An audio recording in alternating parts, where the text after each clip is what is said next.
दोस्तों, स्वागत है आपके अपने ही चैनल मास साहब की पाठशाला में।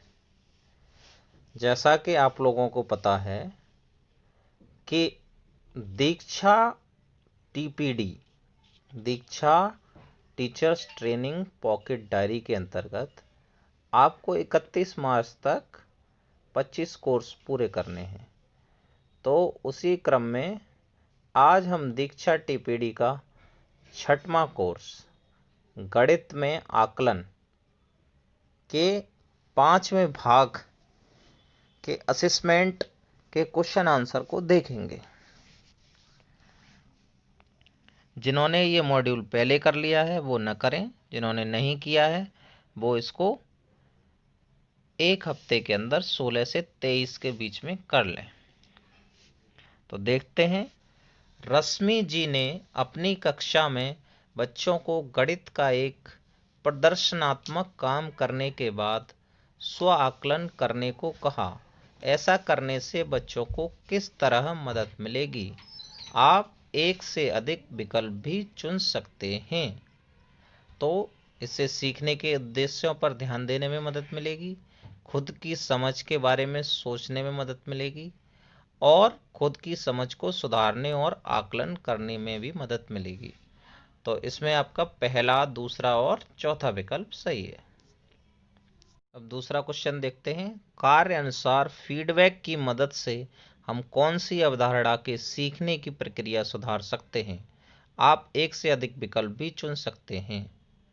तो कार्य के अनुसार फीडबैक पूर्व ज्ञान, सीखे जाने वाली या फिर आगे आने वाली अवधारणा, तीनों पर ध्यान दिया जा सकता है। तो ये तीनों विकल्प सही हैं। तीसरा क्वेश्चन देखते हैं। तीसरा क्वेश्चन क्या है? सीमा जी बच्चों को गुणा करने के अलग अलग तरीके सिखाना चाहती हैं। इसके लिए उन्होंने बच्चों के सामने 3 तरीके रखे और उनके बारे में चर्चा करने को कहा। क्या यहाँ उन्हें बच्चों के बीच हो रही चर्चा का आकलन करना चाहिए? आप एक ही विकल्प चुन सकते हैं। हाँ, क्योंकि इससे उनकी समझ और सोच के बारे में पता लगेगा। तो इसमें चौथा विकल्प सही है। अब चौथा क्वेश्चन देखते हैं। चौथा क्वेश्चन है, सीमा जी ने बच्चों को उनके गुणा करने के तरीके कक्षा में आगे आकर सबके साथ बांटने को कहा। इसके बाद उन्होंने बच्चों को गुणा करने की प्रक्रिया पर फीडबैक दिया। ऐसा करना उन्होंने क्यों जरूरी समझा होगा? आप एक ही विकल्प चुन सकते हैं। तो इसमें दूसरा विकल्प सही है, प्रक्रिया की समझ के लिए।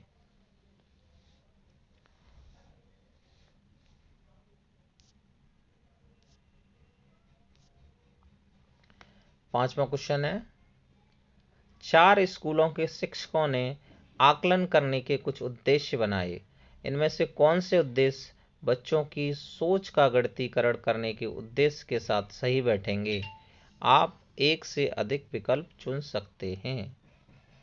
तो लंबाई मापन की समझ को रोजमर्रा की स्थिति में इस्तेमाल करना और लंबाई मापन की समझ को अन्य अवधारणाओं को समझने के लिए इस्तेमाल करना। तो यहाँ पे तीसरा और चौथा विकल्प सही है। स्व आकलन और सहपाठियों के फीडबैक से कक्षा में किस तरह का माहौल बनेगा? आप एक से अधिक विकल्प चुन सकते हैं। तो गणित को मजे से सीखने में मदद मिलेगी और बिना डर के आत्मविश्वास के साथ सीखने में मदद मिलेगी। तो इसमें दूसरा और चौथा विकल्प सही है। दिए गए रूब्रिक को देखें। क्या है रूब्रिक? आपके अनुसार इस रूब्रिक में कौन सा स्तर गहरी समझ और दूसरी अवधारणाओं के लिए इस्तेमाल होने वाली समझ के स्तर को दिखाएंगे? रूब्रिक बनी नहीं है, लेकिन इसमें क्या आंसर है? इसका आंसर है तीसरा और चौथा, मतलब फोर्थ और फिफ्थ ऑप्शन। 8वां क्वेश्चन देखते हैं। करोड़ा जी ने अपनी कक्षा में बच्चों को एक परीक्षा पत्र दिया। इसे हल करने के बाद उन्होंने बच्चों को हर एक सवाल का हल ब्लैक बोर्ड पर करके दिखाया और उन्हें ही अपने हलों और उत्तरों की जांच करके अंक देने को कहा। बच्चों में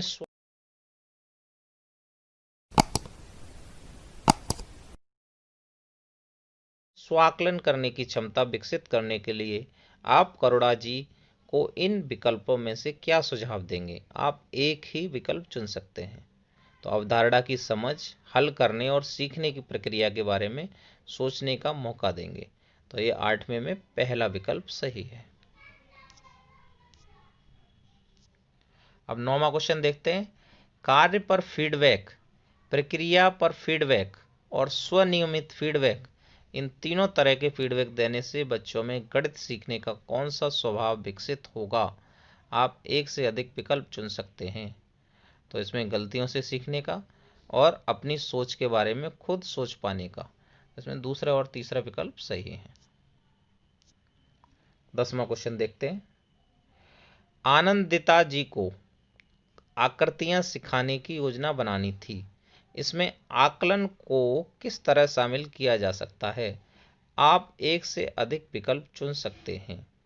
तो अवधारणा सिखाने के बाद समझ की जांच करने के लिए, अवधारणा सिखाने से पहले सीखने की तैयारी की जांच करने के लिए, और सीखने सिखाने के दौरान सीखने सिखाने की प्रक्रिया की जांच करने के लिए। यहाँ पे तीनों विकल्प सही हैं, लेकिन जब आप तीनों विकल्प सही करेंगे तो आपका आंसर गलत आएगा, जबकि आंसर में जो इन्होंने एक्सप्लेनेशन दिया है उसमें लिखा है कि पहला, दूसरा और तीसरा विकल्प तीनों सही हैं। साथियों, अगर आपको हमारी मेहनत पसंद आ रही है तो चैनल को सब्सक्राइब कर लीजिए और लाइक और कमेंट कीजिए, जिससे हमें आगे और मेहनत करने में मदद मिल सके।